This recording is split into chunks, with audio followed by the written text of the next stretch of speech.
When you delete a file on your computer, most people think it's gone forever. But that's not exactly the case. Even though the file is seemingly gone, there are still traces of it on your hard drive. And with proper data recovery software, deleted files can often be recovered and brought back. Data recovery is a big business, and anyone can download a software that's able to recover deleted or corrupted files. But I'll show you a free tool you can use to data shred your files, so they're actually gone to a point where nothing can be recovered later. There's different applications you can use for this, but here's the one I'm using.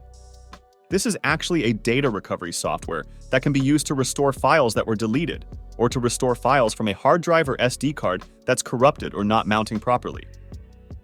What's cool about this application is that besides recovery tools, it offers other functions like the data shredder, which we'll be using today.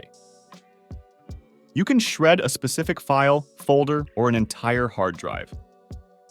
I'm going to shred one of my external hard drives, so none of the files that's been on it can be recovered later. Once you have your target selected, you can choose the level of intensity of our data shred. This offers you a few different ways to data shred your drive. Overwrite with zeros, for example, means that all the data that's been on your drive will get overwritten with zeros. It's a fast way to shred your files, but it's not the most secure way to do it. 7-pass secure erasure, on the other hand, erases the data and overwrites it 7 times, making it significantly more secure, but also significantly slower. This option meets the US Department of Defense standard for securely erasing magnetic media, so it's pretty darn secure. I'm running with the fast option here since we're just demonstrating the process. Shredding your files like this probably isn't necessary for most users in normal circumstances. But if I was selling an old hard drive or computer, I would probably wipe it like this before giving it to the new buyer, just to be safe. A lot of companies also do this before recycling their old computers and hard drives.